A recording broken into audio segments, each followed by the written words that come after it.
Hello friends, welcome to our TNPSC kingdom. நான் உங்கள் ராஜி. இன்னைக்கு நம்ம என்ன டாபிக் டிஸ்கஸ் பண்ண போறோம்னா, இன்னா 40 ஹெட்டிங்ல இருக்குது. இன்னானா கூடா செயல்கள் 40, அதாவது இதுல 40 பாடல்கள் இருக்கு அப்படின்னு சொல்லி நம்ம ஞாபகம் வச்சுக்கலாம். இன்னா 40ஓட ஆசிரியர் யாருன்னா கபிலர். ஆசிரியர் பேர் என்னைக்குமே மறக்கக்கூடாது. இன்னா 40ஓட ஆசிரியர் வந்து கபிலர். ஃபர்ஸ்ட் வந்து இதுல என்னென்ன டிஸ்கஸ் பண்ண போறோம்னா, நூற்குறிப்பு, அதுக்கப்புறம் ஆசிரியர் குறிப்பு, அதுக்கப்புறம் சில மேற்கோள் பார்க்க போறோம். இதுதான் வந்து இன்னைக்கு கிளாஸ்ல டிஸ்கஸ் பண்ண போறோம். ஃபர்ஸ்ட் வந்து நூற்குறிப்பு. இன்னிசை வெண்பாக்களால் ஆன 40 பாடல்களை கொண்டது. இதுல மொத்தம் 40 பாடல் இருக்கு. என்ன என்ன பா வகைனா வெண்பா. வெண்பால என்ன டைப்னா இன்னிசை வெண்பா. அதான் வந்து இன்னிசை வெண்பாக்களால் ஆன 40 பாடல்களை கொண்டது. அதுக்கப்புறம் இவரோட காலம் வந்து கபிலரோட காலம் வந்து 4ஆம் நூற்றாண்டு. 40 பாடல், காலம் வந்து 4.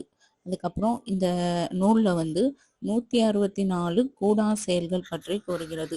என்னென்ன செயல்கள்லாம் செய்யக்கூடாதுன்னு சொல்லி 164 இது சொல்லியிருக்காங்களாம். அதுக்கப்புறம் 4th பாயிண்ட் வந்து ஒவ்வொரு கருத்தின் முடிவிலும் இன்னா என முடிக்கப்பட்டுள்ளது. இவரோட செய்யுள்ள லாஸ்ட் வந்து இன்னா இன்னா அப்படின்னு சொல்லி முடிச்சிருப்பாங்க. அடுத்து 5th பாயிண்ட் வந்து கல் உண்ணாமை. கல்லுனா மது.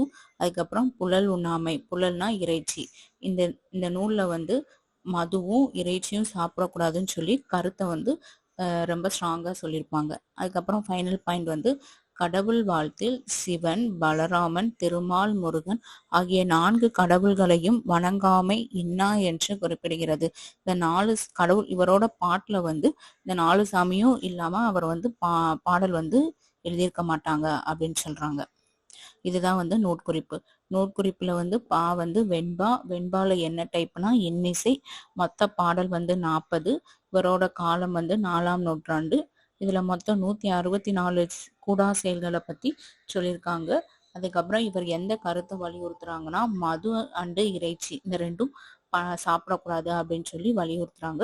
இவரோட கடவுள் வாழ்த்து பாட்டுல வந்து சிவன், பலராமன், திருமால், முருகன் இந்த 4 சாமியும் வணங்காம அவர் பாட்டை வந்து ஸ்டார்ட் பண்ண மாட்டாரு அப்படின்னு சொல்றாங்க. அதுக்கப்புறம் இன்னா 40ஓட ஆசிரியர் வந்து கபிலர். அதுக்கப்புறம் நெக்ஸ்ட் வந்து ஆசிரியர் குறிப்பு. ஆசிரியர் வந்து கபிலர்னு சொல்லி பார்த்தோம். இதுல வந்து ஃபர்ஸ்ட் சிவன் சொல்லி போட்டிருக்காங்களா. சிவன் வந்து சைவம் தானே. அப்ப இவர் வந்து எந்த சமயத்தை சார்ந்தவர்? சைவ சமயத்தை சார்ந்தவர்.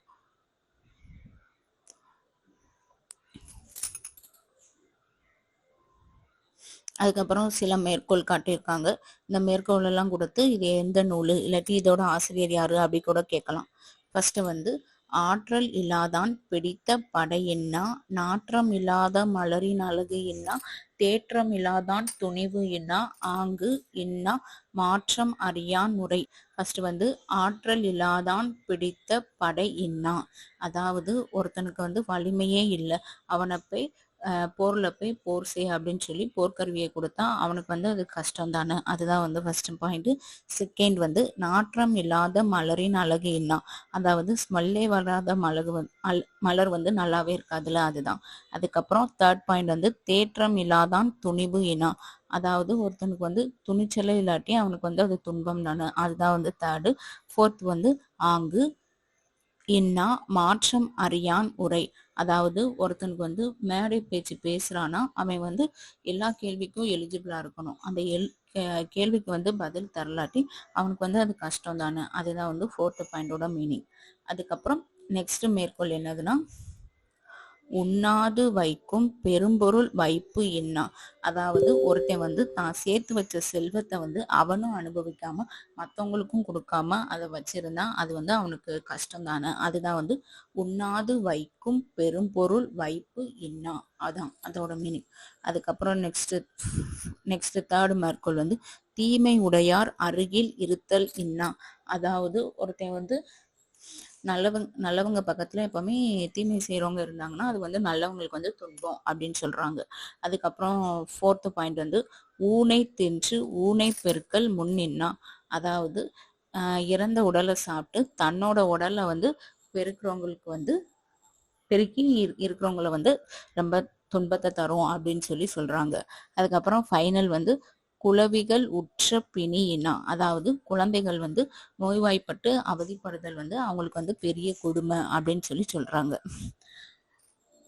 மேபி ஊனை தின்று ஊனை பெருக்கல் முன்னினா, இந்நூல் கூறும் ஆசிரியர் யார் அப்படி கூட கேட்கலாம். கபிலர். இல்லாட்டி இந்த நூல் வந்து இந்த பாட்டு வந்து எந்த நூல்ல இருக்கு இது வந்து கேட்பாங்க.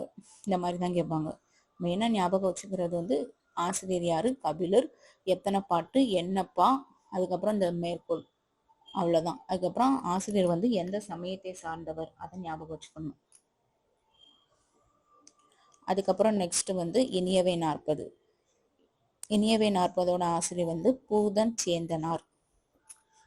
இதுலயும் அதே மாதிரி நூட்குறிப்பு, ஆசிரியர் குறிப்பு, அதுக்கப்புறம் சில பாடல்கள். இந்த ரெண்டு தான் வந்து நம்ம இங்க இதுல பார்க்க போறோம். ஃபர்ஸ்ட் வந்து நூட்குறிப்பு பார்க்க போறோம். நூட்குறிப்பு வந்து நன்மை தரும் இனிய கருத்துக்களை கூறுகிறது. அதாவது இந்த பாட்டுல வந்து நல்ல கருத்துக்களை வந்து சொல்றாங்க. அதுக்கப்புறம் இதுல மொத்தம் எத்தனை பாட்டு இருக்குன்னா 40. இன்னா 40, இனியவை 40, 40 முடியுதான். அப்ப அதுல மொத்த பாடல்கள் வந்து 40. ஒவ்வொரு பாடலிலும் 3 அல்லது 4 நற்கருத்துக்களை இனிமையாக கூறும். இதுல வந்து 3 இல்லாட்டி 4 கருத்துக்கள் வந்து இருக்கும் அப்படின்னு சொல்றாங்க. இதுல வந்து இப்பாடல் 124 இனிய செயல்களை கூறுகிறது. இன்னானா கூடா செயல்கள்னு சொல்லியிருக்காங்க. கூடானா 164 கூடா செயல்கள் பத்தி அவர் பேசியிருக்காரு. இனியவைனா நல்ல செயல்கள். இதுல வந்து எத்தனை நல்ல செயல்கள் சொல்லியிருக்காங்கன்னா 124. அதுக்கப்புறம் இதோட ஆசிரியர் குறிப்பு வந்து நூலோட ஆசிரியர் வந்து பூதன் சேந்தனார் சொல்லி பார்த்தோம். இவர் வந்து யாருன்னா மதுரை தமிழாசிரியர் மகன். அந்த மதுரை தமிழாசிரியரோட பேர் வந்து தெரியல. ஆனா இவர் வந்து அவங்களோட மகன் அப்படி மட்டும் நம்மளுக்கு நூற்குறிப்பு இருக்கு, செய்தி இருக்கு. இவரோட ஊர் வந்து மதுரை. இவரோட காலம் வந்து 2ஆம் நூற்றாண்டு. அதுக்கப்புறம் இனியவே 40 வந்து 8th பழைய புக்கு பாட்டு பார்க்க போறோம். குளவி பிணியின்றி வாழ்தல் இனிதே. குளவின்றது வந்து குழந்தை. குழந்தை வந்து நோய் இல்லாமல் வாழ்றதா வந்து இனிது அப்படின்னு சொல்றாங்க.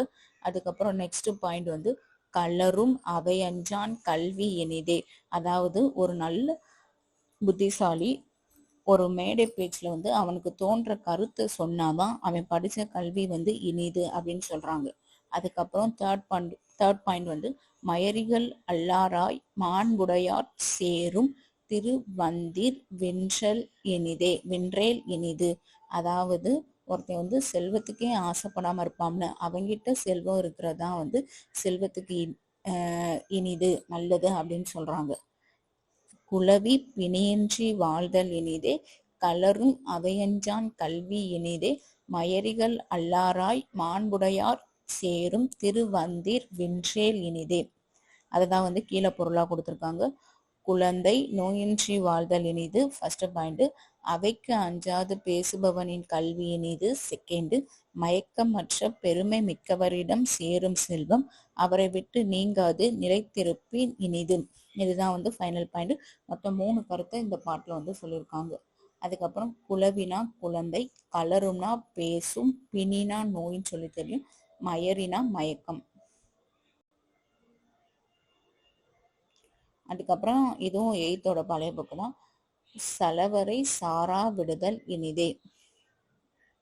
அதாவது வஞ்சகர் கூட சேராம இருக்கிறதா வந்து நமக்கு இனிது அப்படின்னு சொல்றாங்க. செகண்ட் பாயிண்ட் வந்து புலவர் தம் வாய்மொழி போற்றல் இனிதே. அதாவது அறிவுமிக்க புலவர்கள் சொல்ற அந்த கருத்தை வந்து நம்ம ஏத்து நடக்கணும் அப்படின்னு சொல்றாங்க. அதுக்கப்புறம் ஃபைனல் பாயிண்ட் வந்து மலர்தலை ஞாலத்து மண்ணுயிர்கெல்லாம் தகுதியால் வாழ்தல் இனிது. அதாவது இந்த உலகத்துல நம்ம இருக்கிறோம்னா யாருக்காவது யூஸ்ஃபுல்லா வாழணும், அதுதான் வந்து நமக்கு இனிது அப்படின்னு சொல்றாங்க.